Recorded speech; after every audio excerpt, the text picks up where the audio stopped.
ഒരിക്കൽ മുത്ത് റസൂലുള്ളാഹി ഹദ്റത്തിൽ വന്നൊരു പെണ്ണ് പരാതി പറഞ്ഞു, എൻ്റെ ഭർത്താവ് ഇഷ്ടംപോലെ ആളുകളെ വീട്ടിലേക്ക് കൊണ്ടുവരുന്നുണ്ട്, അവർക്കെല്ലാം ഞാൻ ഭക്ഷണം പാകം ചെയ്ത് കൊടുക്കുന്നുണ്ട്. അങ്ങനെ ലിമിറ്റില്ലാതെ ആളുകളെ കൊണ്ടുവരുമ്പോൾ എനിക്ക് വലിയ പ്രയാസമാകുന്ന നബിയെ, ഒന്ന് ഭർത്താവിനെ വിളിച്ച് പറയുമോ? ആ സമയത്ത് ഹബീബായ റസൂലുള്ളാഹി തങ്ങൾ പറഞ്ഞു, നാളെ നിന്റെ വീട്ടിലേക്ക് ഞാൻ വരാമെന്ന് പറഞ്ഞു. ആ സമയത്ത് സന്തോഷത്തോടെ ആ പെണ്ണ്, വരൂ നബിയെ, ഞാൻ തങ്ങളെ സൽക്കരിക്കാമെന്ന് പറഞ്ഞ് എല്ലാ പരാതിയും മറന്ന് തൻ്റെ വീട്ടിലേക്ക് പോയി. എല്ലാ ദിവസത്തേക്കാളും വളരെ ഭംഗിയായി സൽക്കാരമുണ്ടാക്കി പിറ്റേ ദിവസം ഹബീബായ റസൂലുള്ളാഹി സ്വഹാബിയുടെ വീട്ടിൽ പോയി ഭക്ഷണം കഴിച്ചു, ദ്വാരുന്നു.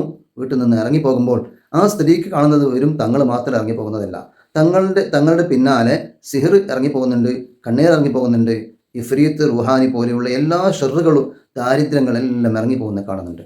ആ സമയത്ത് ആ പെണ്ണ് മനസ്സിലാക്കി, ശരി, വീട്ടിലൊരു ഗസ്റ്റ് വന്നാൽ ആ ഗസ്റ്റിനെ നമ്മൾ നല്ല സൽക്കരിക്കുകയാണെങ്കിൽ ആ വീട്ടിൽ നിന്ന് ഇറങ്ങിപ്പോകുന്നത് ഗസ്റ്റ് മാത്രമല്ല, വീട്ടിലുള്ള ദാരിദ്ര്യവും കഷ്ടവും നഷ്ടവും സിഹിറും കണ്ണീറും ഇഫ്രീത്തും റുഹാനിയും എല്ലാം ഇറങ്ങിപ്പോയി വീട് ശുദ്ധിയാകും, കുടുംബം സന്തോഷത്തിലാകും എന്നതാണ് സത്യം.